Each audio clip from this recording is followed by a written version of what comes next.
โดยการกรุงกุ๊กកិច្ចប្រជុំបានដំណើរការចាប់ពីម៉ោង 12 រហូតដល់ម៉ោង 1 កន្លះម៉ោងនៅទីក្រុងកូឡាឡាំពូក៏ប៉ុន្តែនៅពេលនេះដោយសារកិច្ចប្រជុំមានភាពដូចជាតឹងតែងនឹងការជជែកពិភាក្សាបន្ថែមដូច្នេះត្រូវបន្ថែមរយៈពេលប្រហែលជា1 ម៉ោងទៀត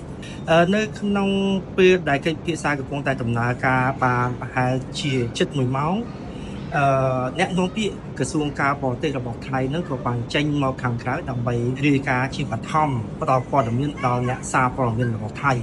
ដែលក្នុងនោះអ្នកសារព័ត៌មានថៃបានទទួលនៅតួលេខនៃការស្លាប់ហើយនិងការខូចខាតខាងពាក្យទីថៃនោះបានបញ្ជាក់ថាចាប់តាំងពីថ្ងៃទី7 ខែ 12 ឆ្នាំ 2025 រហូតដល់ពេលនេះមានទាហានថៃចំនួន21 នាក់បានស្លាប់ហើយមានជនស៊ីវិល33 នាក់ផ្សេងទៀតក៏បានស្លាប់ដែរដោយឡែកសម្រាប់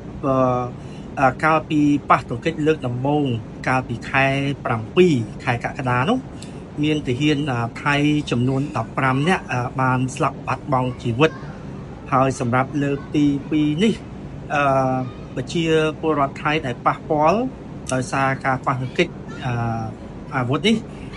ខាងថៃគេបានបញ្ជាក់ថាមានតួលេខរហូតដល់ទៅ40,000 នាក់ដែលត្រូវជំនះចេញពីខេត្តបណ្ដាខេត្តនានាចំនួន 7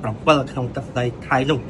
នេះគឺជាតួលេខរបស់ភាគីថៃដោយឡែកកម្ពុជាតួលេខចុងក្រោយក៏បានបញ្ជាក់ដែរថាមានប្រជាពលរដ្ឋខ្មែរយើងជនស៊ីវិលចំនួន20 នាក់បានស្លាប់ហើយរងរបួសចំនួន77 នាក់ផ្សេងទៀតដោយឡែកជនភៀសសឹកមានរហូតដល់ទៅជាង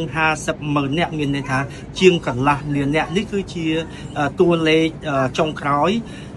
របស់ភាគីថៃហើយនិងភាគីកម្ពុជា